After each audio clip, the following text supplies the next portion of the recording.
सितंबर की धूप अभी भी आग बरसा रही थी। सड़क पर चल रहे लोग पसीने से भीगे हुए जल्दी जल्दी अपने रास्ते जा रहे थे। कोई भी एक पल के लिए भी बाहर रुकना नहीं चाहता था। लेकिन जी फैंग के लिए ये मौसम सर्दियों से भी ज्यादा ठंडा था। चलो ब्रेकअप कर लेते हैं।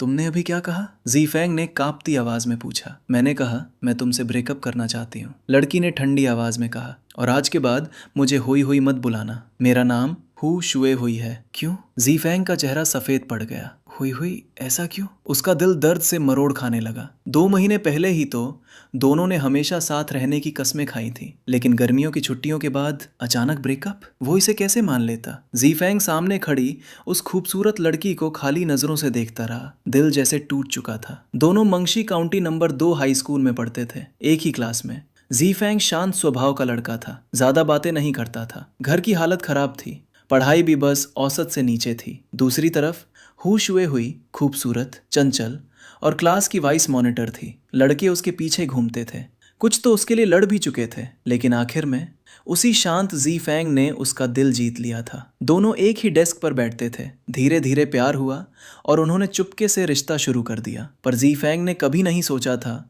कि सीनियर ईयर शुरू होते ही उसे ब्रेकअप सुनने को मिलेगा। क्यों? तुम्हें पूछने की हिम्मत कैसे हुई? हु शुए हुई की आवाज तेज हो गई। आसपास से गुजरते स्टूडेंट्स भी मुड़कर देखने लगे। क्या मैंने कुछ गलत किया? जी फैंग ने लगभग विनती करते हुए पूछा। जी फैंग, हमारा भविष्य अलग है, हु शुए हुई ने घमंड से कहा। तुम्हारे घर की हालत कॉलेज का खर्च उठा सकती है? तुम्हारे नंबर इतने हैं कि कॉलेज में एडमिशन मिल जाए। मैं कॉलेज जाऊंगी, बड़े शहर में रहूंगी।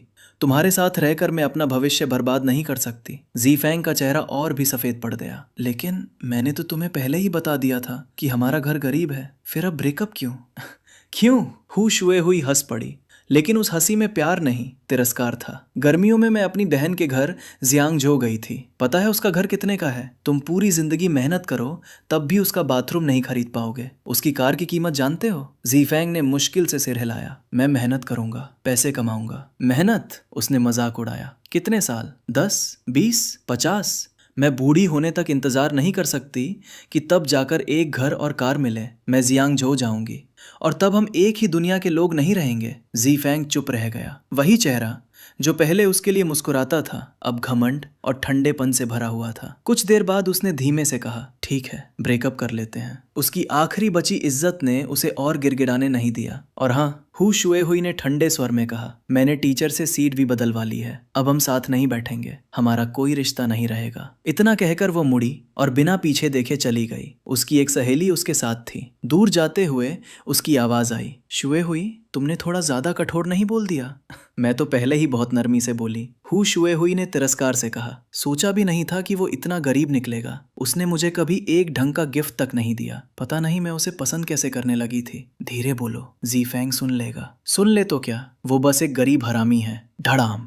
ये शब्द सुनते ही जी फैंग को लगा जैसे आसमान उसके ऊपर गिर पड़ा हो। उसकी मुट्ठियां कस गईं, माथे की नसें उभर आईं, सांस भारी हो गई। हरामी, नाजायज, ये शब्द उसके बचपन से उसका पीछा करते आए थे, क्योंकि सच में जी फैंग एक नाजायज औलाद था। इसी वजह से उसकी माँ को घर से निकाल दिया गया था। अगर कुछ अच्छे लोगों ने मदद ना की होती तो शायद वो दोनों सड़क पर भूखे मर जाते। बचपन में दूसरे बच्चे उसे इन्हीं नामों से चिढ़ाते थे। यही उसकी सबसे बड़ी शर्म बन गया था। और आज जिस लड़की से वो सबसे ज्यादा प्यार करता था, वही उसी बात का मजाक उड़ा रही थी। जी फैंग ने सूनी हंसी हंसी। हाँ, मैं बस एक हरामी ही हूँ। वो टूटे दिल के साथ सड़क पर चलता रहा। सितंबर की तपती गर्मी में भी उसे सब कुछ बर्फ जैसा ठंडा लग रहा था। तभी पास की दुकान के टीवी से खबर चल रही थी। ताज़ा खबर, वैज्ञानिकों ने सौर मंडल से 1 अरब प्रकाश वर्ष दूर स्थित क्रैब नेबुला में एक शक्तिशाली गामा रे फ्लेयर देखा है। टीवी पर खबर चल रही थी, लेकिन किसी को नहीं पता था कि अंतरिक्ष से आती वही अदृश्य किरण पृथ्वी की ओर बढ़ रही है। जी फैंग टूटे हुए दिल के साथ सड़क पर भटकता रहा। अचानक आसमान की रोशनी जैसे हल्की सी चमकी। एक अदृश्य किरण सीधे उसके सिर से टकराई और अगले ही पल जी फैंग बेहोश होकर जमीन पर गिर पड़ा। सफेद अस्पताल के कमरे में तेज दवाइयों की बदबू फैली हुई थी। जी फेंग बेड पर बेहोश पड़ा था, लेकिन उसके दिमाग के अंदर लगातार अजीब आवाजें गूंज रही थी। Bio current stimulation activated, fusion opportunity searching, brain nerve connection complete, host brain fusion successful, database initiating, ding, body strengthening program activated. पता नहीं कितना समय बीत गया। धीरे धीरे जी फेंग की आंखें खुली। सबसे पहले उसे आंसुओं से भरा एक चेहरा दिखाई दिया। माँ, उसके मुंह से अपने आप निकला। अगले ही पल वो अचानक उठकर बैठ गया और हैरानी से चारों तरफ देखने लगा। माँ, ये अस्पताल है, मैं यहाँ कैसे आया? उसके बेड के पास बैठी थी उसकी माँ श्याओ सुमी। फेंग, तुम आखिर जाग गए। उनकी आंखों में खुशी और राहत साफ दिखाई दे रही थी। उन्होंने जल्दी से अपने आंसू पोंछे और उसका हाथ पकड़ लिया। फेंग, अब कैसा लग रहा है? तबीयत ठीक है ना? जी फेंग ने हल्का सा सिर हिलाया, लेकिन उसके चेहरे पर उलझन साफ थी। माँ, आखिर हुआ क्या था? श्याओ सुमी ने आंसू पोंछते हुए कहा। तुम स्कूल के पहले ही दिन क्लास छोड़कर चले गए थे, फिर सड़क पर धूप की वजह से बेहोश होकर गिर पड़े। अगर कोई अच्छा इंसान तुम्हें यहाँ नहीं लाता तो शायद मैं तुम्हें हमेशा के लिए खो देती। क्लास छोड़ना। ये सुनते ही जी फेंग का चेहरा पीला पड़ गया। उसे सब याद आने लगा। वो स्कूल इसलिए छोड़कर गया था क्योंकि वो अब उस जगह पर रह ही नहीं सकता था। उसे डर था कि हु शुएवे फिर से उसे इललेजिटिमेट चाइल्ड कहेगी। ब्रेकअप का दर्द, बेइज्जती, ताने, सब कुछ मिलकर उसे अंदर से तोड़ चुका था। वो बस टूटे हुए दिल के साथ स्कूल छोड़कर चला गया था। अपने बेटे का चेहरा अचानक उतरता देखकर श्याओ सुमी घबरा गई। फेंग, क्या हुआ? कहीं तबीयत खराब तो नहीं? माँ, मैं ठीक हूँ। जी फेंग ने तुरंत अपनी माँ को रोक लिया क्योंकि वो डॉक्टर बुलाने जा रही थी। अपनी माँ की आंखों में चिंता देखकर उसके दिल में दर्द उठा। उसकी आवाज पछतावे से भर गई। माँ, ये सब मेरी गलती है। मैंने आपको बहुत परेशान किया। मैं वादा करता हूँ अब कभी क्लास छोड़कर नहीं जाऊंगा। अच्छे से पढ़ाई करूंगा और आपको दोबारा कभी चिंता नहीं दूंगा। अच्छा अच्छा। श्याओ सुमी खुशी से रो पड़ी। मुझे पता था मेरा फेंगर सबसे समझदार बेटा है। समझदार? जी फेंग अंदर ही अंदर खुद पर हंस पड़ा। अगर वो सच में समझदार होता तो अपनी मेहनती माँ को कभी नहीं भूलता। अगर वो सच में बड़ा हो गया होता तो ये नहीं भूलता कि उसकी माँ हर दिन सब्जियां बेचकर उसकी फीस भरती है। लेकिन उसने क्या किया? वो हु शुएवे के प्यार में अंधा बना रहा। मैं इंसान नहीं, जानवर था। जी फेंग को खुद से नफरत होने लगी। श्याओ सुमे गांव की रहने वाली थी। शादी से पहले गर्भवती होने की वजह से उनके माँ बाप ने उन्हें घर से निकाल दिया था। लोग उन्हें गिरी हुई औरत कहते थे। रिश्तेदार मजाक उड़ाते थे। पूरी दुनिया उन्हें नीची नजरों से देखती थी। आखिरकार उन्होंने गांव छोड़ दिया और अकेले शहर आ गई। कुछ अच्छे लोगों की मदद से उन्होंने एक छोटा सा घर किराए पर लिया। जब जी फेंग छोटा था, श्याओ सुमी दिन में दूसरे बच्चों की देखभाल करती थी और उसे अपनी पीठ पर बांधकर काम करती थी। रात में वो कूड़े के ढेर पर जाकर बेचने लायक सामान ढूंढती थी ताकि थोड़ा पैसा मिल सके। कई साल संघर्ष करने के बाद उन्होंने एक छोटी सब्जी वाली गाड़ी खरीदी और सब्जियां बेचनी शुरू की। कमाई बहुत कम थी, लेकिन किसी तरह माँ बेटे की जिंदगी चल रही थी। जी फेंग बचपन से समझदार था। स्कूल के बाद वो बाजार जाकर अपनी माँ की मदद करता था। लेकिन हु शुहुई से रिश्ता शुरू होने के बाद सब बदल गया। उसने बहाने बनाने शुरू कर दिए। पढ़ाई बहुत ज़्यादा है। धीरे धीरे उसने बाजार जाना बंद कर दिया। उसका सारा समय सिर्फ हु शुहुई के साथ गुजरने लगा। अब ये सब सोचकर उसके दिल में तेज दर्द उठ रहा था। मैं इतना अंधा कैसे हो गया? मैंने अपनी मेहनत करने वाली माँ को अकेला छोड़ दिया और उस घमंडी लड़की के पीछे भागता रहा। उसकी आंखें भर आईं। उसने अपनी माँ की तरफ देखा और गंभीर आवाज में कहा, माँ, मुझे माफ कर दो। अब से मैं आपको कभी दुख नहीं दूंगा। मैं आपको अच्छी जिंदगी दूंगा। जिन लोगों ने आपका मजाक उड़ाया वही लोग एक दिन आपकी तारीफ करेंगे। मैं आपको गर्व महसूस करवाऊंगा कि मैं आपका बेटा हूँ। उसी पल जी फेंग सच में बदल चुका था, जैसे वो दोबारा जन्म ले चुका हो। उसकी जिंदगी का पहला असली वादा अपनी माँ के लिए जीना। अच्छा। श्याओ सुम्मी ने उसे कसकर गले लगा लिया। उनकी आंखों से आंसू लगातार बह रहे थे। इतने सालों की मेहनत, दर्द, संघर्ष, सब कुछ उस पल सफल लगता था। जी फेंग अपनी माँ की बाहों में सिर रखकर मन ही मन बोला, आज से हु शुहुई खत्म। अब मैं नया जी फेंग बनूंगा, क्योंकि अब मेरी जिंदगी सिर्फ मेरी माँ के लिए है। पूरा अस्पताल का कमरा माँ बेटे के प्यार और अपनापन से भर गया। लेकिन तभी धड़ाम, कमरे का दरवाजा जोर से खुला।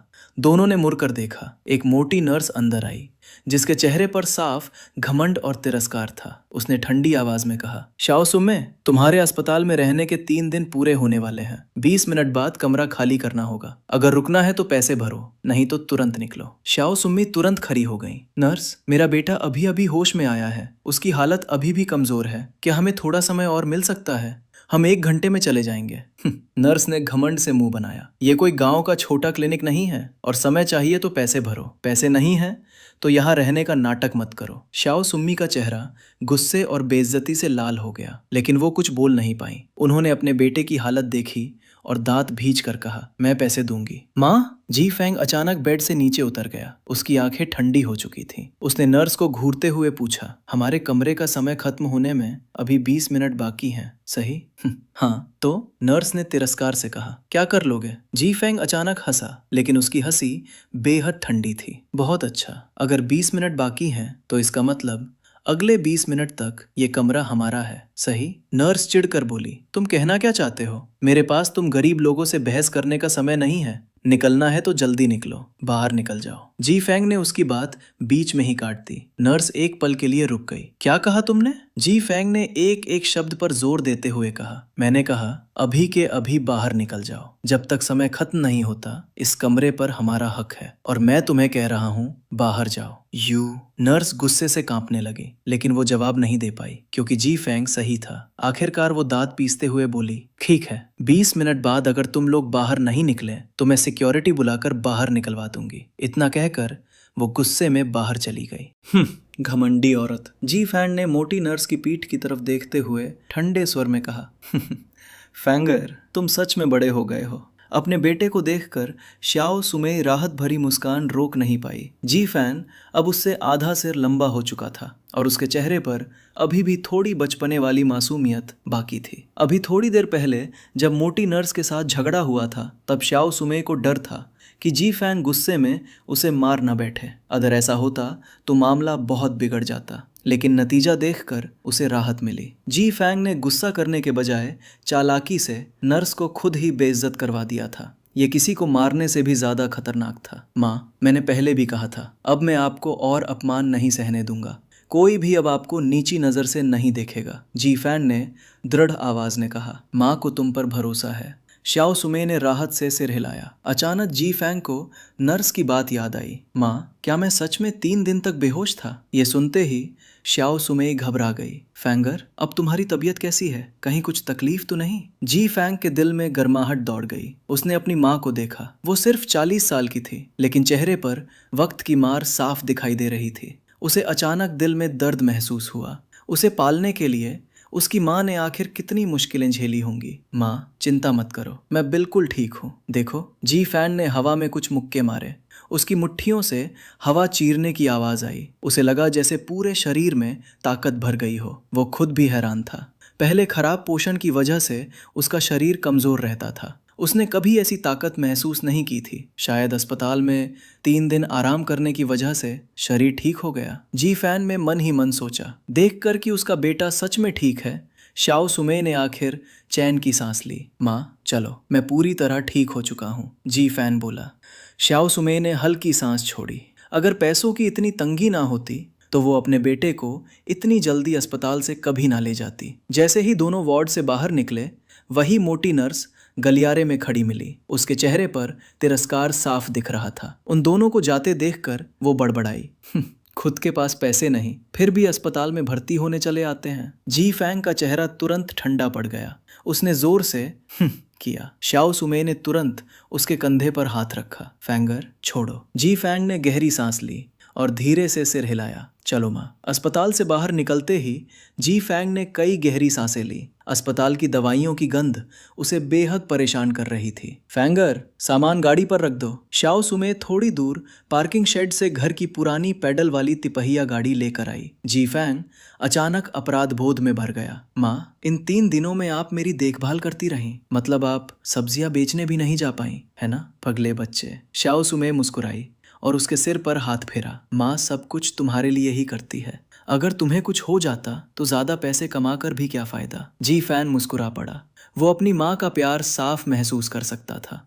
अचानक उसे कुछ याद आया। माँ, अभी काफी समय है, मैं घर नहीं जाऊंगा, सीधे स्कूल जाऊंगा। 3 दिन की क्लास मिस हो चुकी है, शुरुआत में ही पीछे नहीं रह सकता। श्याओ सुमे ने समझाया। फैंगर, मैंने स्कूल में छुट्टी की अर्जी दे दी है, आज घर जाकर आराम कर लो, कल से स्कूल चले जाना। लेकिन जी फैंग ने सिर हिला दिया। माँ, मैं अब हाई स्कूल के आखिरी साल में हूँ, मुझे पढ़ाई पर ध्यान देना होगा, मैं जरूर आपका नाम रोशन करूंगा। अपने बेटे की जिद देखकर श्याओ सुमे ने और समझाना छोड़ दिया। ठीक है, वो खुशी से मुस्कुराई। आज शाम तुम्हारे लिए अच्छा खाना बनाऊंगी। जी फैंग मुस्कुराया और स्कूल की तरफ निकल गया। अपने बेटे को जाते हुए देखकर श्याओ सुमेई के चेहरे की मुस्कान धीरे धीरे चिंता में बदल गई। मेरा बेटा कॉलेज जाने वाला है, लेकिन फीस, उसने दांत भींच लिए। चाहे मुझे सब कुछ बेचना पड़े, मैं अपने फैंगर को कॉलेज जरूर भेजूंगी। मंगाशी काउंटी नंबर 2 हाई स्कूल के गेट में दोबारा कदम रखते ही जी फैंग को लगा जैसे उसका नया जन्म हुआ हो। 3 दिन पहले इसी स्कूल के मैदान में हु शुए हुई ने उससे वो निर्दयी बातें कही थी। सब कुछ बीत चुका है, जी फैंग ने खुद से कहा। जी फैंग, तुम अकेले नहीं हो, अपनी माँ के लिए मेहनत करो। लोग तुम्हें नीचा दिखाए कोई फर्क नहीं पड़ता, लेकिन तुम्हारी वजह से माँ को अपमान सहना पड़े, ये कभी नहीं होना चाहिए। उसने अपने कपड़े ठीक किए और शांत चेहरे के साथ क्लासरूम की तरफ बढ़ गया। जी फैंग की क्लास मंगाशी नंबर 2 हाई स्कूल की तीसरे साल की क्लास 6 थी, जो दूसरी मंजिल पर थी। करीब 10 बजे का समय था। पूरा स्कूल शांत था, सब लोग क्लास में होंगे। क्लासरूम के दरवाजे पर पहुंचकर जी फैंग बोला, रिपोर्ट, मैं लेट हो गया। टीचर लगभग 50 साल के मध्यम आयु के आदमी थे, चश्मा लगाए हुए और चेहरे पर दयालुता थी। उन्होंने सिर हिलाया, अंदर आ जाओ। जैसे ही जी फैंग अंदर गया, पूरी क्लास की नजरें उसी पर टिक गईं। कुछ लोग मजाक उड़ाने वाली नजरों से देख रहे थे, कुछ तिरस्कार से और कुछ सहानुभूति से। लेकिन जी फैंग शांत रहा। वो जाकर अपनी सीट पर बैठ गया। उसके दाईं तरफ पहले हु शुए हुई बैठती थी, लेकिन अब वहां एक लड़का बैठा था। उसका नाम था झांग लेई। पहले साल से ही वो जी फैंग का क्लासमेट था और सच कहें तो उसका इकलौता दोस्त भी। जी फैंग चाहे जितनी मेहनत करे, उसके नंबर हमेशा औसत ही आते थे। लेकिन झांग लेई अलग था। क्लास के बाहर वो कभी पढ़ाई करता दिखाई नहीं देता था, फिर भी हर परीक्षा में टॉप 10 में रहता था और क्लास के टॉप 3 में उसकी जगह पक्की थी। क्लास मॉनिटर टोंग लेई और वाइस मॉनिटर शू मो के साथ मिलकर उन्हें क्लास 6 की 3 तेज तलवारें कहा जाता था। हालांकि झांग लेई की शक्ल देखकर कोई उसे अच्छा स्टूडेंट नहीं समझता। पीले बाल, शर्ट के खुले बटन, पूरा गुंडे जैसा लुक, यही उसकी पहचान थी। जैसे ही जी फैंग बैठा, झांग लेई झुक कर बोला, ओए क्रेजी फैंग, तू ठीक है ना? जी फैंग हंस पड़ा। कुछ नहीं हुआ, बस हीट स्ट्रोक था। झांग लेई ने होठ मोड़ लिए। स्पष्ट था कि उसे यकीन नहीं हुआ। मैंने तेरे और हु शुए हुई के बारे में सुना है। ऐसी घमंडी लड़की तेरे लायक नहीं है, ज्यादा मत सोच। आज स्कूल के बाद मैं तुझे सी फूड रेस्टोरेंट ले जाऊंगा, जमकर खाएंगे। जी फैंग के दिल में गर्माहट भर गई। पूरी क्लास में झांग लेई ही एक ऐसा दोस्त था जो सच में उसकी चिंता करता था। तभी टीचर ने पढ़ाना शुरू किया। जी फैंग ने किताबें निकाली और 3 दिन का छूटा हुआ काम पूरा करने लगा। सिर्फ 3 दिन ही तो मिस हुए थे, इसलिए ज्यादा काम नहीं था। क्लास खत्म होने तक उसने सब पढ़ लिया। ट्रिंग, घंटी बज गई। झांग लेई मुस्कुराते हुए बोला, ओए क्रेजी फैंग, तू सच में ठीक है? अभी फिजिक्स की क्लास थी, लेकिन तू इंग्लिश पढ़ रहा था। जी फैंग ने उसे घूरा। क्या सब लोग तेरी तरह जीनियस होते हैं? 3 दिन की क्लास मिस हुई है, अगर अब नहीं पढ़ूंगा तो कॉलेज कैसे जाऊंगा? और मुझे क्रेजी फैंग कहना बंद कर। झांग लेई हंस पड़ा, लेकिन तू सच में पागल है। दोनों हंसने लगे। झांग लेई के साथ मजाक करते हुए जी फैंग आखिर थोड़ा रिलैक्स हो गया। वो समझता था कि झांग लेई अपने तरीके से उसे दिलासा दे रहा था। मुस्कुराते हुए उसने किताबें वापस निकालनी चाहिए। उसे 2 सवाल समझ नहीं आए थे, इसलिए वो झांग लेई से पूछना चाहता था। लेकिन अचानक जी फैंग जम गया। उसे एहसास हुआ कि जैसे ही उसने उन सवालों के बारे में सोचा, अभी अभी पढ़ी हुई पूरी किताब उसके दिमाग में फिल्म की तरह साफ दिखाई देने लगी। ये क्या फोटोग्राफिक मेमोरी है? क्लास खत्म होने के बाद भी जी फैंग के दिमाग में वही अजीब बदलाव घूम रहा था। उसे खुद पर भरोसा ही नहीं हो रहा था। क्या कुछ दिन पहले हुए हीट स्ट्रोक की वजह से मेरा दिमाग खराब हो गया है? उसने मन ही मन सोचा। पूरा दिन वो शॉक्ड हालत में रहा। अपनी सोच को वेरीफाई करने के लिए उसने सारे टेक्स्ट बुक्स निकाल लिए और जानबूझकर वही चैप्टर्स पढ़ने लगा जो उसने पहले कभी नहीं पढ़े थे। कुछ देर पढ़ने के बाद उसने किताब बंद कर दी और आंखें बंद करके सब याद करने लगा। अगले ही पल उसका दिल जोर से धड़क उठा। जो इंग्लिश वर्ड्स उसने कभी नहीं पढ़े थे, जो मुश्किल फॉर्मूलाज उसने पहले कभी नहीं समझे थे, वो सब उसे वर्ड बाय वर्ड याद थे, एक भी लाइन गलत नहीं। बार बार चेक करने के बाद ज़ीफेंग को यकीन हो गया कि ये कोई हेल्यूसिनेशन नहीं था, ये सच था। उसके पास अब फोटोग्राफिक मेमोरी थी। ज़ीफेंग किताब को ब्लैंक होकर देखता रहा। फिर अचानक उसके चेहरे पर एक्साइटमेंट फैल गई। मैं सच में सब कुछ याद रख सकता हूँ। लेकिन फिर उसके मन में सवाल उठा, ऐसा हुआ कैसे? पहले उसे एक पैराग्राफ याद करने में कई दिन लग जाते थे और अब एक बार पढ़ने के बाद सब दिमाग में छप जा रहा था। बहुत देर सोचने के बाद भी उसे जवाब नहीं मिला। आखिर उसने सिर हिलाया और सोचना छोड़ दिया। लेकिन अंदर से वो खुशी से पागल हो रहा था। अब वो पीछे छूटे हुए सारे लेसन्स कवर कर सकता था। अब उसके लिए एक अच्छी यूनिवर्सिटी में जाना पॉसिबल था और सिर्फ इतना ही नहीं, ये एबिलिटी उसकी पूरी जिंदगी बदल सकती थी। ये सोचकर उसका चेहरा एक्साइटमेंट से लाल हो गया। तभी उसके बगल में बैठा उसका दोस्त झांग लेई है उसे घूरते हुए बोला, ओए पागल, आज तू इतना अजीब बिहेव क्यों कर रहा है? कहीं सच में दिमाग तो नहीं खराब हो गया? ज़ीफेंग ने उसे घूरा, भाग यहाँ से। झांग लेई हंस पड़ा। अच्छा है, गाली दे रहा है मतलब नॉर्मल है। सच कहूं तो मुझे डर था कि उस हू शुए हुए की वजह से तू टूट ना जाए। दोस्त की सच्ची चिंता देखकर ज़ीफेंग के दिल में गर्माहट आ गई। वो हल्का सा मुस्कुराया, तू सही कह रहा है, वो लड़की मेरे दुख के लायक नहीं है, मैं उसे भूल चुका हूँ। हॉस्पिटल में अपनी माँ के आंसू देखने के बाद उसने फैसला कर लिया था कि अब हू शुए हुई उसकी जिंदगी में कोई मायने नहीं रखती। उसने आदत से मजबूर होकर आगे की तरफ देखा। तीसरी रो में बैठी हू शुए हुई अब भी पहले की तरह खूबसूरत लग रही थी, लेकिन इस बार उसके दिल में कोई दर्द नहीं उठा, सिर्फ एक हल्की सी हंसी आई। उसे अपने पुराने बेवकूफ वर्जन पर शर्म महसूस हुई। इंसान की ग्रोथ हमेशा किसी दर्द की कीमत लेकर आती है। अगर ब्रेकअप जल्दी नहीं हुआ होता तो शायद वो अभी भी उसी लड़की के पीछे पागल घूम रहा होता। ज़ीफेंग ने उसकी तरफ आखिरी बार देखा और मन ही मन बोला, गरीब होने का मजाक मत उड़ाओ। एक दिन मैं इतना पैसा कमाऊंगा कि लोग गिन नहीं पाएंगे, लेकिन ये सब तुम्हारे लिए नहीं होगा, ये मेरी माँ के लिए होगा।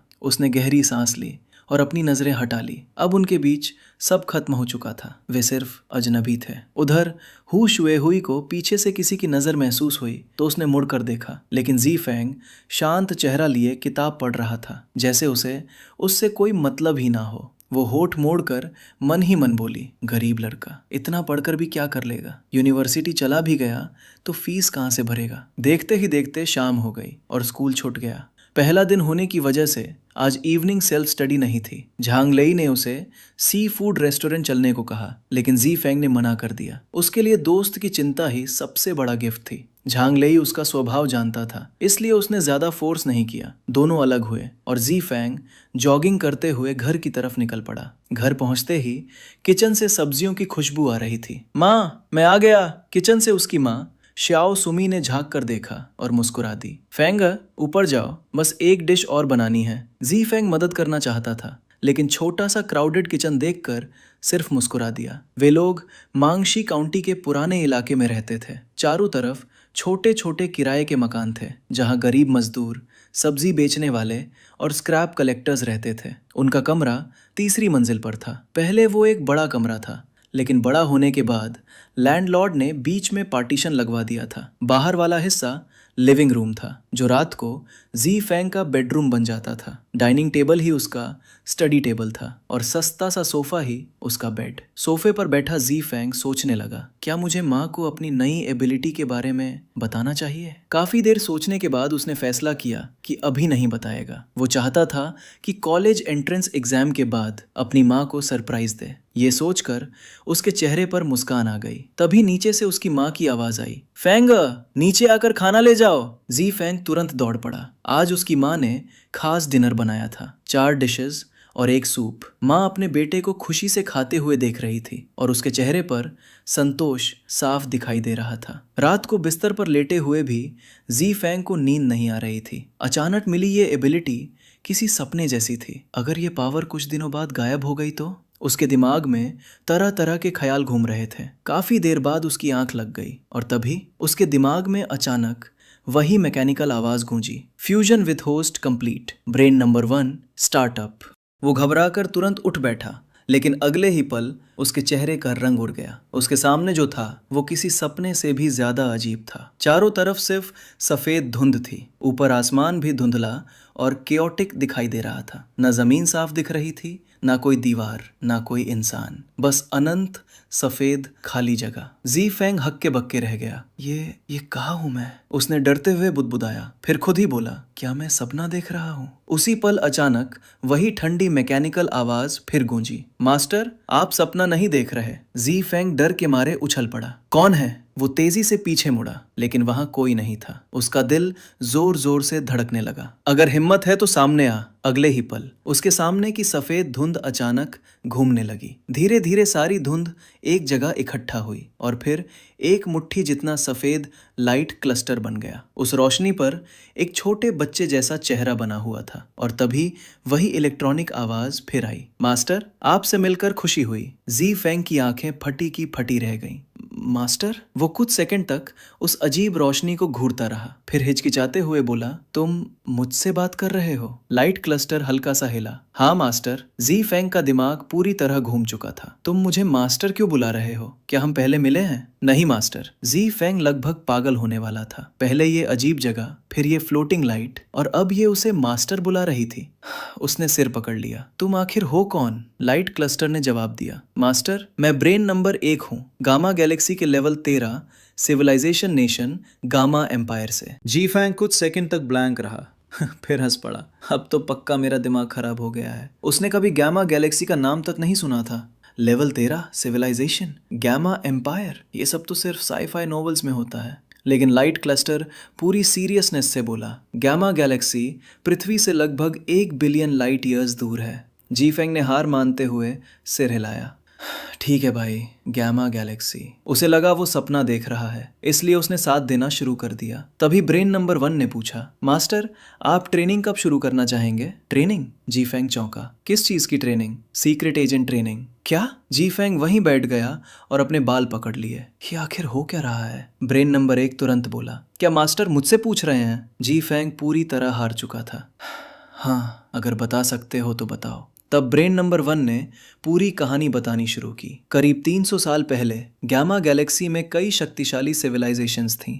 सबके पास एडवांस टेक्नोलॉजी थी और वे लोग इंटरस्टेलर एरा में पहुंच चुके थे। लेकिन टेक्नोलॉजी इंसानों के लालच को खत्म नहीं कर सकी। हर नेशन दूसरे को जीतना चाहता था। फिर शुरू हुआ भयानक युद्ध। इसी युद्ध के दौरान गामा एम्पायर ने सुपर एजेंट्स तैयार करने के लिए एक आर्टिफिशियल इंटेलिजेंस बनाया, ब्रेन नंबर 1। इसका काम था इंसानों को अल्टीमेट सीक्रेट एजेंट्स बनाना। लेकिन युद्ध इतना भयानक हो गया कि पूरी गैलेक्सी तबाह हो गई। एक मैसिव स्टार एक्सप्लोजन ने चेन रिएक्शन शुरू कर दिया और कुछ ही दिनों में पूरा गामा गैलेक्सी खत्म हो गया। उसी डिस्ट्रक्शन के दौरान brain number 1 gamma ray beams के साथ अंतरिक्ष में बहता हुआ निकल गया और 300 साल बाद पृथ्वी पर आकर जी फेंग के शरीर में प्रवेश कर गया। पूरी कहानी सुनने के बाद जी फेंग स्तब्ध रह गया। मतलब तुम अभी मेरे शरीर के अंदर हो? हाँ मास्टर, सही कहे तो आपके माइंड के अंदर। जी फेंग चुप हो गया। अब उसे अस्पताल वाली सारी बातें याद आने लगी। Heat stroke, gamma ray flare की न्यूज़, अचानक फोटोग्राफिक मेमोरी, शरीर में नई एनर्जी, सब कुछ जुड़ता जा रहा था। धीरे धीरे उसे यकीन होने लगा कि ये सपना नहीं है। वो ऑकवर्ड हंसी हंसा। उसे अपनी ही डरपोक हालत पर शर्म आ रही थी। तभी ब्रेन नंबर 1 फिर बोला, मास्टर क्या आप तुरंत ट्रेनिंग शुरू करना चाहेंगे? जी फेंग को अचानक याद आया कि ये सिस्टम लोगों को सुपर एजेंट्स बनाता है। उसने संदेह से पूछा, क्या मैं भी ट्रेनिंग कर सकता हूँ? बचपन से खराब न्यूट्रिशन की वजह से उसका शरीर बहुत कमजोर था। सीक्रेट एजेंट बनना उसके लिए मजाक जैसा लगता था। लेकिन ब्रेन नंबर 1 बोला, मास्टर ट्रेनिंग कर सकते हैं। हालांकि आपका शरीर अभी मिनिमम ट्रेनिंग स्टैंडर्ड तक नहीं पहुंचा है, लेकिन हेल्थ जिम्नास्टिक्स सीखने के बाद फॉर्मल ट्रेनिंग शुरू की जा सकती है। जी फेंग ने पूछा, और ट्रेनिंग से पहले? आप languages, disguise skills, etiquette, weapons handling और कई स्पेशल स्किल्स सीख सकते हैं। अब जी फेंग की क्यूरियोसिटी बढ़ गई। तुमने मिनिमम ट्रेनिंग स्टैंडर्ड कहा था, वो क्या है? ब्रेन नंबर 1 बोला, मानव शरीर को कुल 13 लेवल्स में बांटा गया है। लेवल 3 से फॉर्मल सीक्रेट एजेंट ट्रेनिंग शुरू होती है। जी फैंग ने सिर हिलाया। तो मेरी करंट लेवल क्या है? ब्रेन नंबर 1 कुछ सेकंड चुप रहा, फिर बोला, अगर मास्टर की बॉडी स्ट्रेंथ 3 गुना और बढ़ जाए तब आप मुश्किल से लेवल 1 तक पहुंचेंगे। जी फैंग, एक छोटी सी बात, ब्रेन एक सुपर एजेंट ट्रेनिंग सिस्टम है, लेकिन इसका मतलब ये नहीं कि आगे चलकर जी फैंग सिर्फ सीक्रेट एजेंट ही बनेगा। गलत मत समझना। और अगर आपको ये कहानी पसंद आ रही हो तो इसे अपनी कलेक्शन में ज़रूर ऐड करें। लेवल 1 भी नहीं। जी फैंग अपनी कमज़ोर फिजिक सुनकर पूरी तरह टूट गया। उसने बेबसी में पूछा, ब्रेन, तुम्हारा नाम बोलना ही अजीब लगता है। मैं तुम्हें सिर्फ ब्रेन बुलाऊंगा, लेकिन सच बताओ, क्या तुमसे कहीं गलती तो नहीं हुई? क्या मेरा शरीर सच में इतना खराब है? हाँ मास्टर, ब्रेन हल्का सा ऊपर नीचे तैरते हुए बोला। यह सिर्फ इसलिए है क्योंकि ब्रेन पहले ही मास्टर के शरीर पर बॉडी स्ट्रेंथनिंग प्रोग्राम शुरू कर चुका है। बायो करंट की मदद से आपके शरीर को मजबूत किया गया है। अगर वो प्रोग्राम शुरू ना किया गया होता तो मास्टर का शरीर इससे भी ज़्यादा खराब होता।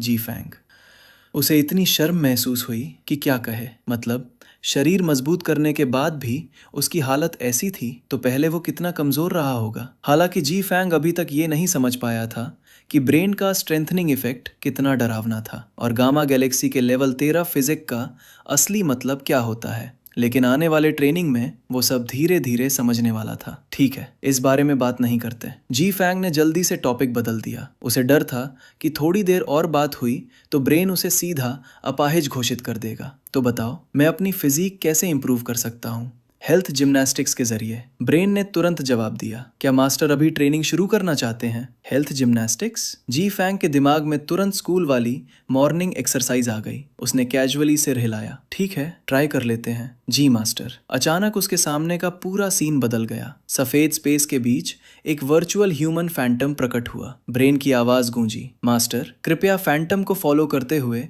पहला मूवमेंट कंप्लीट करें। अगले ही पल फैंटम ने एक पोज बनाया और जी फैंग की आंखें फटी की फटी रह गईं। ये हेल्थ जिम्नास्टिक्स है? ये तो सीधा योगा लग रहा है। वो शॉक में था। फैंटम जमीन पर बैठा था, दोनों हाथ फैले हुए, और उसका ऊपरी शरीर पूरी तरह पैरों पर झुका हुआ था। ऐसा लग रहा था जैसे इंसान कमर से बीच में मोड़ दिया गया हो। मास्टर, कृपया फैंटम को फॉलो करें। ब्रेन की ठंडी आवाज आई। अगर तय समय में मूवमेंट पूरा नहीं हुआ तो पनिशमेंट मिलेगी। पनिशमेंट भी है? जी फैंग पूरी तरह स्पीचलेस हो गया। ऊपर से उसे मास्टर बोल रहा था, लेकिन असली मालिक कौन था ये साफ दिख रहा था। मजबूरी में उसने वही पोज करने की कोशिश की, लेकिन जैसे ही उसने शरीर मोड़ा उसे लगा पूरा शरीर फट जाएगा। हर मसल दर्द कर रही थी, हर जॉइंट ऐसा लग रहा था जैसे निकल जाएगी। सांस लेना तक मुश्किल हो गया, लेकिन ब्रेन ने बिल्कुल रहम नहीं दिखाया। मास्टर को ये पोज लगातार 30 मिनट तक होल्ड करना होगा, तभी पहला मूवमेंट कंप्लीट माना जाएगा। जी फैंग के पास जवाब देने की ताकत तक नहीं बची थी। कुछ सेकंड बाद ही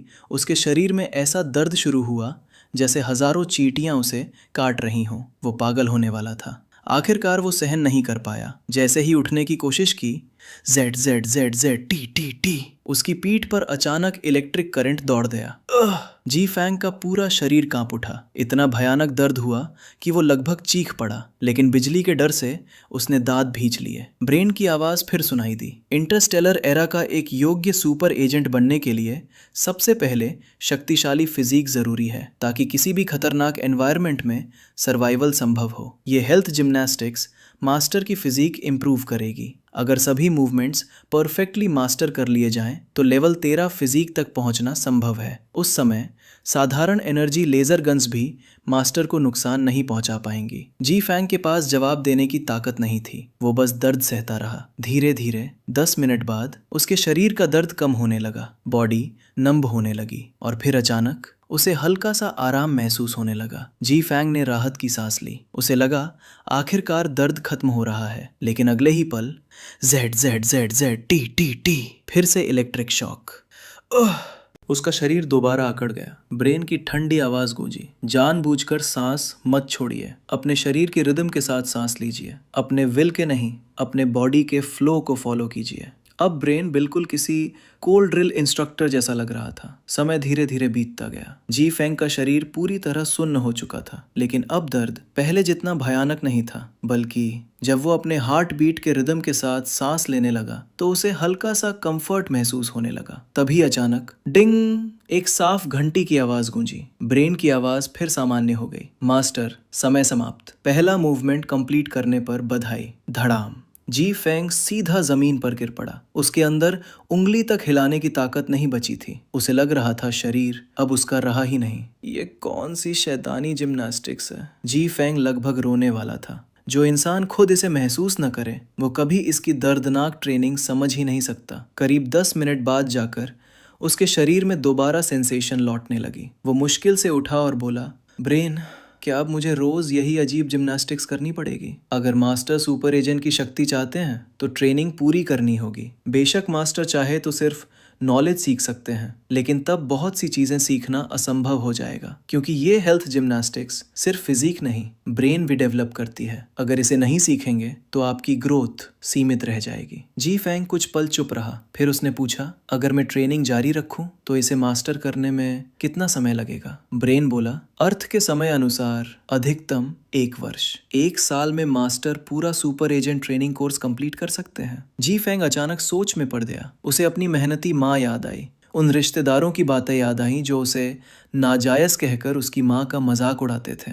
अगर वो सच में मजबूत बन गया तो वो अपनी माँ को दुनिया की सारी खुशियां दे सकता था। यही सोचकर उसकी आंखों में दृढ़ता आ गई। उसने जोर से कहा, मैं सीखूंगा। जी मास्टर। ब्रेन फिर बोला, मास्टर, अर्थ टाइम के अनुसार अभी सुबह के 6 बज चुके हैं। अब उठने का समय है। जी फेंग चौंक गया। मैं यहाँ से बाहर कैसे जाऊं और वापस कैसे आऊं? ब्रेन ने जवाब दिया, मास्टर को सिर्फ अपने माइंड को कॉन्सेंट्रेट करके ब्रेन से कम्युनिकेट करना होगा। जी फेंग ने धीरे से सिर हिलाया, तो ऐसा है। तभी ब्रेन को कुछ याद आया। ओ हाँ मास्टर, अभी जो मूवमेंट आपने किया उसका शरीर पर बहुत बड़ा प्रभाव पड़ा है, और ब्रेन पहले ही बायो करंट से आपके शरीर को स्टिमुलेट कर चुका है। इसलिए बाहर जाने के बाद मास्टर को अपने शरीर में कुछ चेंजेस महसूस हो सकते हैं। जी फेंग ने कैजुअली सिर हिलाया। उसे लगा बस शरीर में दर्द होगा, कोई बड़ी बात नहीं। उसने अपनी पूरी चेतना केंद्रित की। अचानक उसकी आंखों के सामने अंधेरा छा गया, और अगले ही पल जब उसने आंखें खोली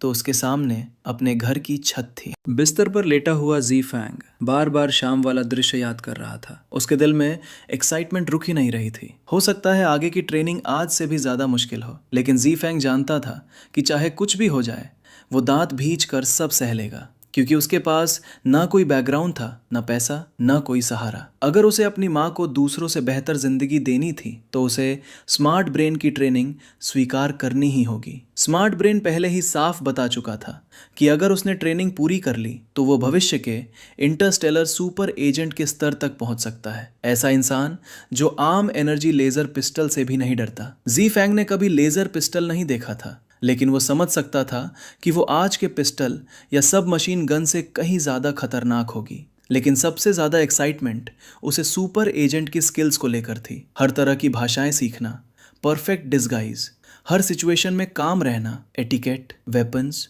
एडवांस्ड इक्विपमेंट। अगर वो ये सब सीख गया, और वो भी फ्यूचर एरा का नॉलेज, तो ये पूरा शहर उसके लिए छोटा पड़ जाएगा। और अगर फ्यूचर टेक्नोलॉजी बेच दी जाए तो कितने पैसे मिल सकते हैं? ये सोचते ही जी फेंग के अंदर जोश भर गया। उसने समय देखा। सुबह के 6:20 हो चुके थे। वो तुरंत उठकर कपड़े पहनने लगा। स्कूल के नियम के अनुसार सुबह 7 बजे से 7:40 तक मॉर्निंग रीडिंग होती थी। अगर कोई लेट हो जाए तो टीचर बुरी तरह डांटते थे। पहले जी फेंग को इसकी ज़्यादा परवाह नहीं होती थी, क्योंकि वो मेहनत तो करता था, लेकिन नंबर फिर भी नहीं आते थे। लेकिन अब सब बदल चुका था। अब उसके पास फोटोग्राफिक मेमोरी जैसी एबिलिटी थी। अगर अब भी उसने समय बर्बाद किया तो वो खुद को कभी माफ नहीं करेगा। उसे फिर अपनी माँ याद आई। वो दृश्य जब अस्पताल में उसकी माँ उस मोटी नर्स से विनती कर रही थी, सिर्फ इसलिए कि उसके बेटे को थोड़ा और समय मिल जाए। ये सोचते ही जी फेंग का दिल दर्द से भर गया। खरक। जल्दी में कपड़े पहनते समय उसने गलती से अपनी शर्ट का बटन तोड़ दिया। जी फेंग कुछ पल तक अपने हाथ को घूरता रहा। इतनी ताकत? उसे अचानक एहसास हुआ। उसने हवा में मुक्के मारे।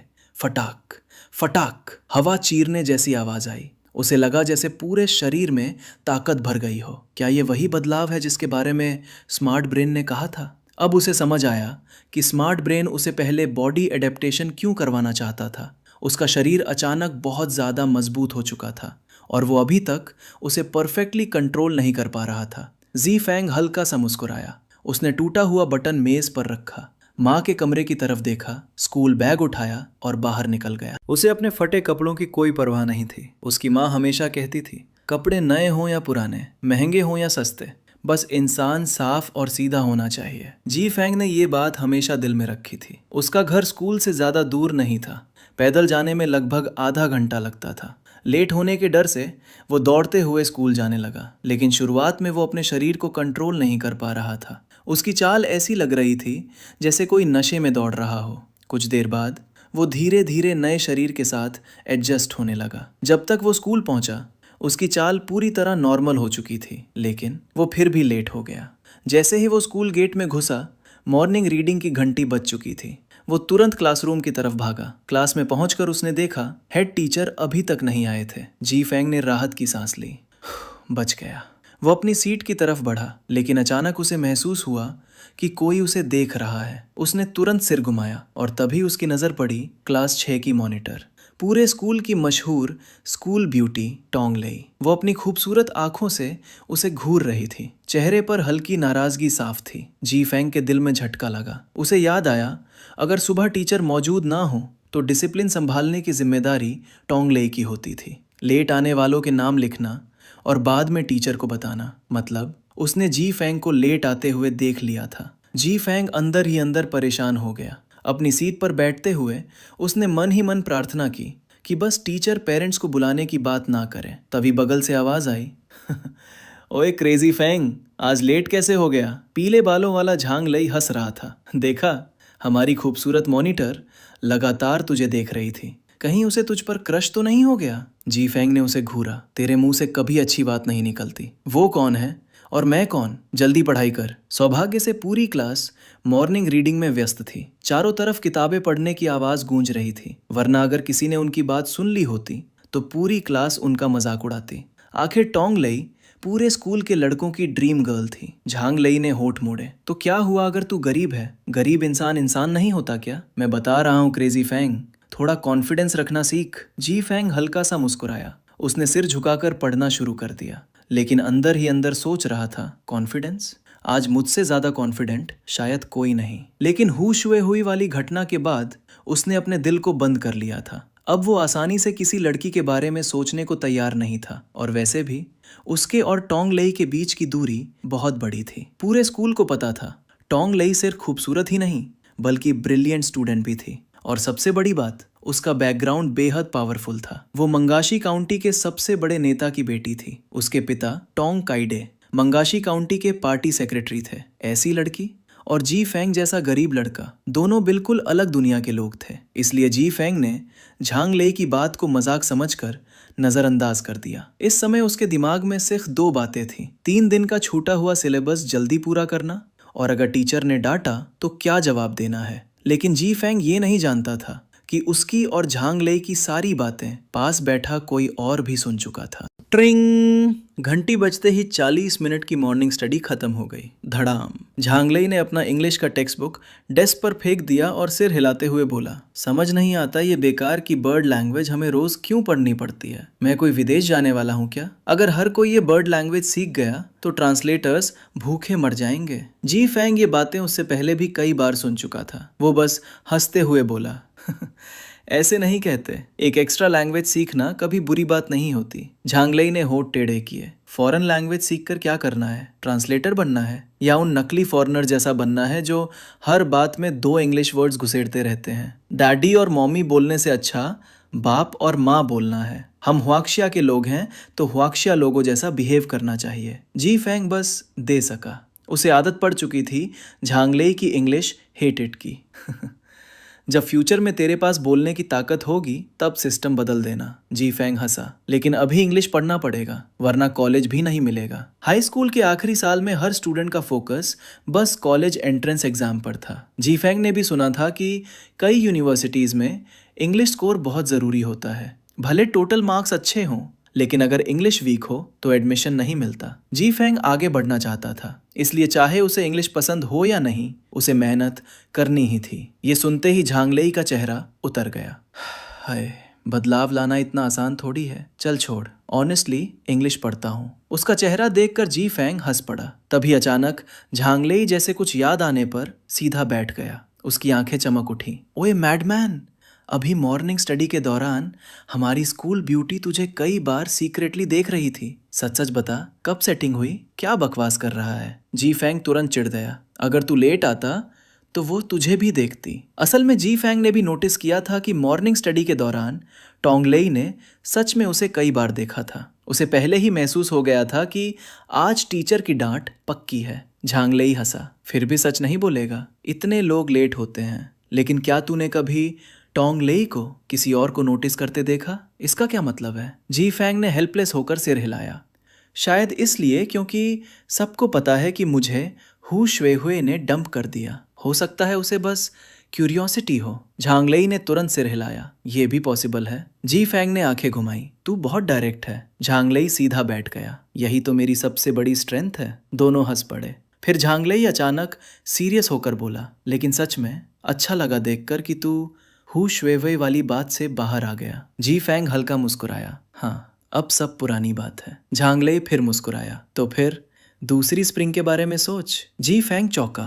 दूसरी स्प्रिंग? अरे ऑब्वियस है, टोंगलेई। झांगलेई एक्साइटेड होकर बोला, वो काउंटी लीडर की बेटी है। अगर तू उसे पटा ले तो जिंदगी भर स्ट्रगल नहीं करना पड़ेगा। लेकिन बात पूरी होने से पहले ही उसका चेहरा फ्रीज हो गया। उसकी आंखें जी फेंग के पीछे टिक गईं। एक्सप्रेशन अचानक ऑकवर्ड हो गया, लेकिन जी फेंग ने नोटिस नहीं किया। वो सिर हिलाकर बोला, एक आदमी को खुद मेहनत करनी चाहिए। मैं ऐसा आदमी नहीं हूँ जो किसी अमीर लड़की पर डिपेंड करे। टोंगलेई खूबसूरत है, उसका बैकग्राउंड भी स्ट्रांग है, लेकिन इसी वजह से उसके लायक बनने के लिए आदमी एक्स्ट्रा ऑर्डिनरी होना चाहिए। कम से कम किसी रिच फैमिली का यंग मास्टर या टैलेंटेड जीनियस। मेरे जैसे गरीब इंसान को वो क्यों पसंद करेगी? झांगलेई का चेहरा और वियर्ड होता गया।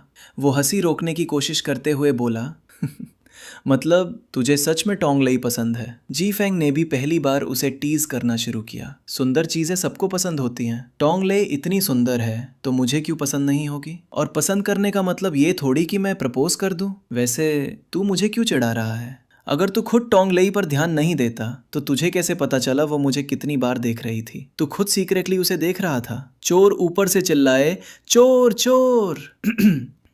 झांगलेई ऑकवर्ड होकर खांसा। मैं तो बस क्लास मॉनिटर की स्टडी मेथड ऑब्जर्व कर रहा था। देखना उसके मार्क्स कितने अच्छे आते हैं। जी फेंग जोर से हंस पड़ा। मर जा, इतना घटिया एक्सक्यूज कौन देता है? लेकिन तभी उसके पीछे से एक आवाज आई, एक ऐसी आवाज जो सुनते ही उसका पूरा शरीर ठंडा पड़ गया। तो तुम लोग मेरी स्टडी मेथड्स जानना चाहते हो? कब से झांगलेई पढ़ाई में इतना इंटरेस्टेड हो गया? वो आवाज बेहद मीठी और साफ थी, जैसे आसमान से कोई फेरी उतर आई हो। लेकिन उस आवाज में ठंडापन भी था। जी फेंग का दिल धक से रह गया। वो तुरंत पीछे मुड़ा और सच में वहां खड़ी थी टोंगलेई, वही लड़की जिसके बारे में वो दोनों अभी तक बात कर रहे थे। जी फेंग के दिमाग में सिर्फ एक ही शब्द गूंजा, खत्म। उसका चेहरा शर्म से लाल हो गया।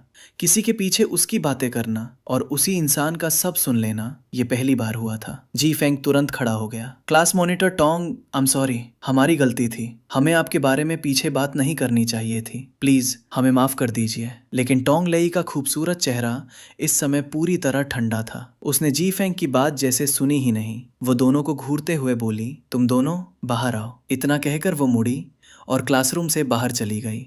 उसकी स्लिम यूथफुल फिगर धीरे धीरे कॉरिडोर में गायब हो गई। जी फेंग ने तुरंत झांगलेई की तरफ घूरा। कमीने, तुझे पहले से पता था वो पीछे खड़ी है ना? अब उसे समझ आया कि झांगलेई की एक्सप्रेशन अचानक वियर्ड क्यों हो गई थी। तूने जानबूझकर मुझे फंसाया। झांगलेई तुरंत हंस पड़ा।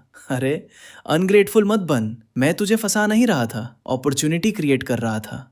अगर मैं पहले बता देता कि टोंगलेई पीछे खड़ी है तो क्या तू कभी बोल पाता कि तुझे वो पसंद है? मॉर्निंग स्टडी के बीच मिलने वाले 20 मिनट के ब्रेक का फायदा उठाकर टोंगलेई जी फेंग और झांगलेई को टीचिंग बिल्डिंग के पीछे बने कैफेटेरिया में ले गई। सच कहें तो जी फैंग कभी टोंग लेई को पसंद करता था, उस ठंडी लेकिन बेहद खूबसूरत लड़की को शायद नंबर 2 हाई स्कूल का हर लड़का पसंद करता था। लेकिन जी फैंग अपने और टोंग लेई के बीच का फर्क बहुत अच्छे से जानता था। दोनों जैसे अलग अलग दुनियाओं के लोग थे और टोंग लेई की खूबसूरती वो इतनी साफ, ठंडी और अनरीचेबल थी कि उसे पसंद करना भी जैसे किसी पवित्र चीज़ को गंदा करने जैसा लगता था। इसीलिए जी फैंग ने बहुत पहले ही अपने दिल की फीलिंग्स दबा दी थी। बाद में धीरे धीरे उसकी फीलिंग्स हु शुए हुई के लिए बढ़ी, क्योंकि उसे लगता था कि टोंग लेई बहुत दूर है, जबकि हु शुए हुई एक रियल लड़की थी। लेकिन अब जी फैंग को महसूस हुआ कि उसकी सोच कितनी गलत थी। एक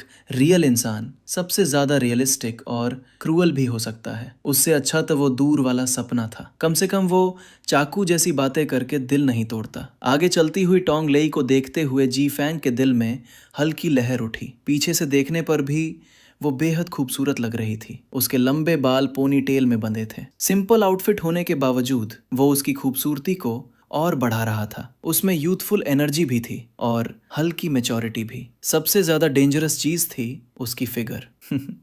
कैसी लगी हमारी स्कूल ब्यूटी? अचानक झांग लेई जी फैंग के पास झुककर धीरे से हंसा। प्रिटी है ना? जी फैंग तुरंत चौंक गया। असल में वो अभी थोड़ी देर पहले सीक्रेटली टोंग लेई की लेग्स देख रहा था, लेकिन बाहर से उसने नॉर्मल बनने की कोशिश की। तू कभी सीरियस नहीं हो सकता क्या? जी फैंग इरिटेटेड होकर बोला, लेकिन अंदर से उसे गिल्ट फील हो रहा था। अभी अभी उसका ब्रेकअप हुआ था और अब वो दूसरी लड़की को देख रहा था। ऊपर से वो लड़की टोंग लेई थी। उसे लगा जैसे वो किसी बहुत पवित्र चीज के बारे में गलत सोच रहा हो। लेकिन जी फैंग खुद नहीं समझ पाया कि ऐसा क्यों हो रहा था। एक कारण था उसकी उम्र। 18 से 19 साल की उम्र में किसी खूबसूरत लड़की को देखकर अट्रैक्शन होना नॉर्मल था। दूसरा कारण, वो अब सच में हु शुए हुई के दर्द से बाहर निकल चुका था।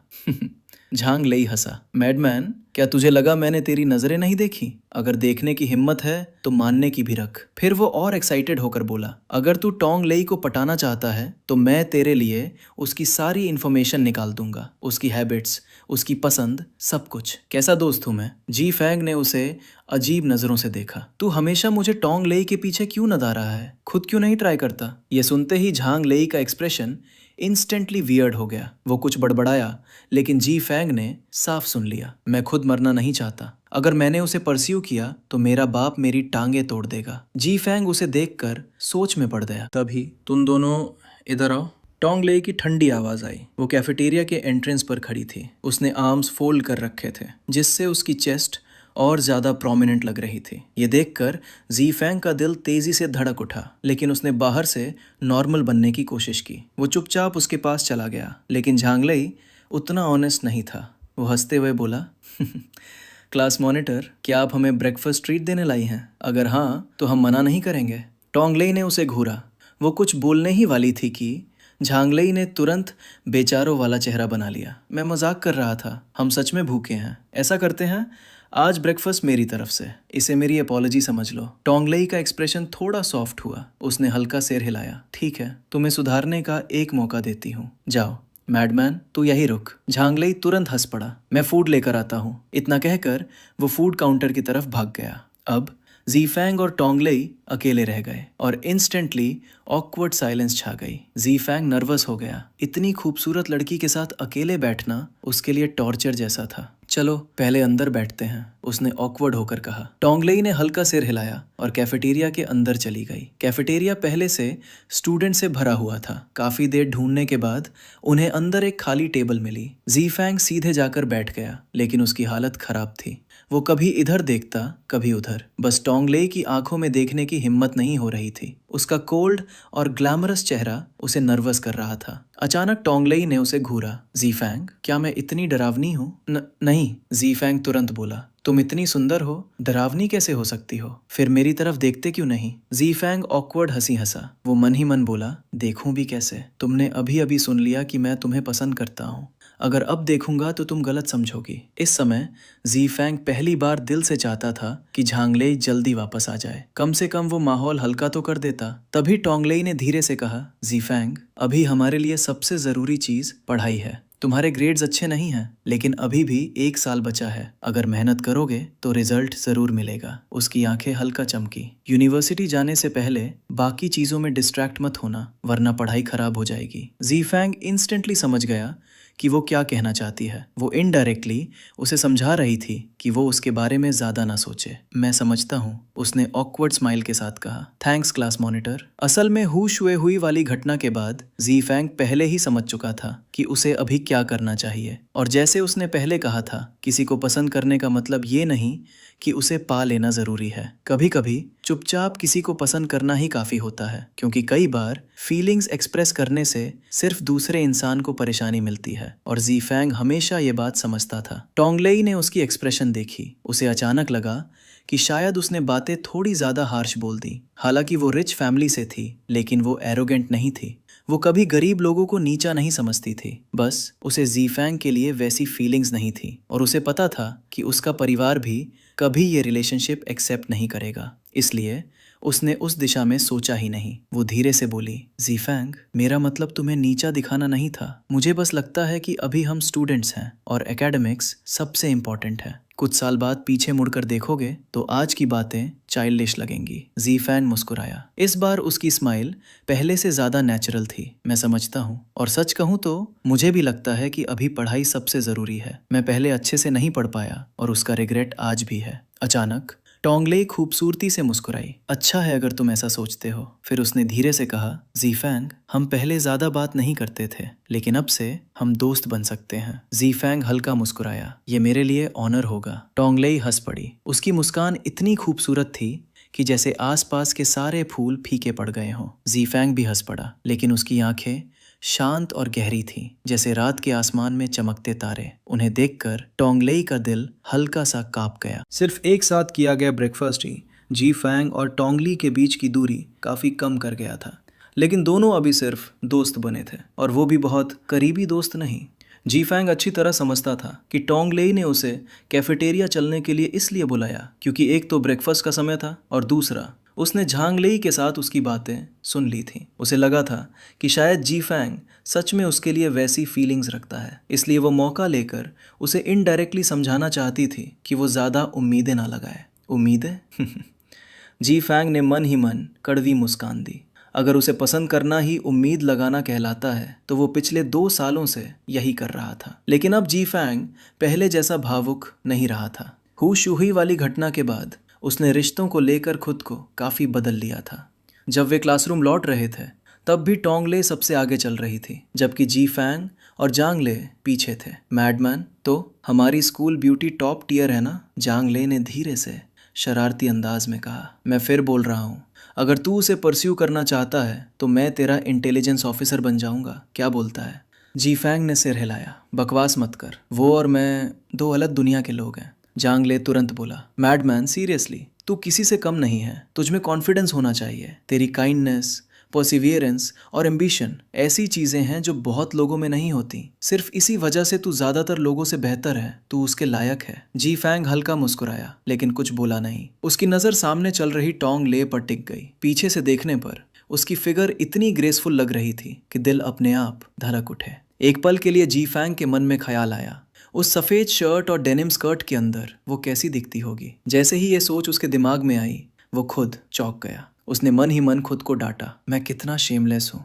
टोंगले के बारे में ऐसा कैसे सोच सकता हूँ? ज़ीफैंग के दिल में टोंगले किसी गॉडेस से कम नहीं थी। डैम मैडमैन, तेरी नोज ब्लीड क्यों हो रही है? जांगले अचानक चौंक कर बोला। कहीं तू हमारी स्कूल ब्यूटी को देखकर मेस्मराइज तो नहीं हो गया? जांगले, कैसी बकवास कर रहे हो? टोंगले का चेहरा हल्का लाल हो गया। उसने ज़ीफैंग को टिश्यू पकड़ाते हुए चिंता से पूछा, ज़ीफैंग, तुम ठीक हो? ज़ीफैंग ने थोड़ा ऑकवर्ड होकर टिश्यू लिया और नाक पोंछी। टिश्यू पर लाल खून देखकर वो खुद भी चौंक गया। सच में ब्लीड हो गया? वो अंदर ही अंदर खुद को कोस रहा था। कुछ नहीं हुआ, चलो, उसने खुद को शांत करते हुए कहा। लेकिन उसके दिमाग में एक अलग ही सवाल घूम रहा था, क्या मेरी नई एबिलिटी चीजों के आर पार देख सकती है? उसी समय उसके दिमाग में एआई की आवाज गूंजी, मास्टर को सिर्फ कंसंट्रेट करके बायो करंट एक्टिवेट करना होगा, तब एक्सरे विजन फंक्शन शुरू हो जाएगा। ज़ीफैंग चौंक गया। मैं बिना कॉन्शियसनेस वर्ल्ड में जाए भी एआई से बात कर सकता हूँ? हाँ मास्टर, बस अपने माइंड को फोकस कीजिए। अब जी फैंग पूरी तरह समझ चुका था। फोटोग्राफिक मेमोरी के अलावा उसके पास एक और सुपर पावर थी, एक्सरे विजन। हालांकि ये एबिलिटी देखने में मामूली लगती थी,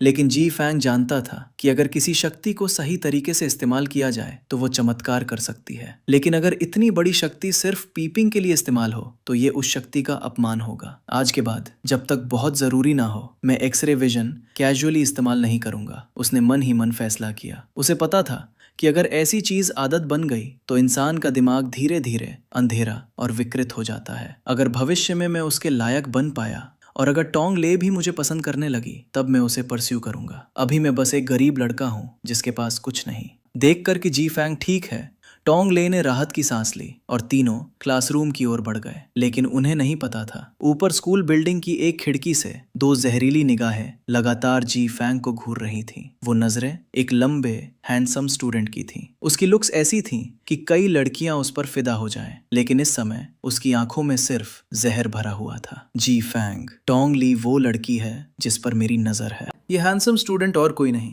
ग्रेड 12 क्लास 6 का वाइस क्लास मॉनिटर शू मो था। उसके बगल में खड़ा स्टूडेंट चापलूसी करते हुए बोला, ब्रदर शू, गुस्सा करने की ज़रूरत नहीं है। वो जी फॉन्ग तो बस एक गरीब लूज़र है जो स्वॉन मीट खाने का सपना देख रहा है।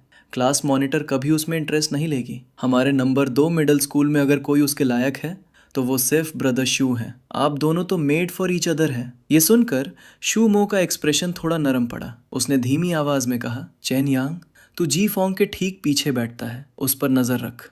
अगर कुछ भी अनयूजुअल लगे तुरंत मुझे रिपोर्ट करना। मैं तुझे निराश नहीं करूंगा। ब्रदर शू, आप टेंशन मत लो, मैं सब संभाल लूंगा। चेन यांग तुरंत चापलूसी से बोला। शू मो ने नीचे चलते जी फॉन्ग को देखकर ठंडी हंसी छोड़ी। एक गरीब लड़का जिसे डंप कर दिया गया, वो भी स्वॉन मीट खाने का सपना देख रहा है। उसे अपनी औकात तक नहीं पता।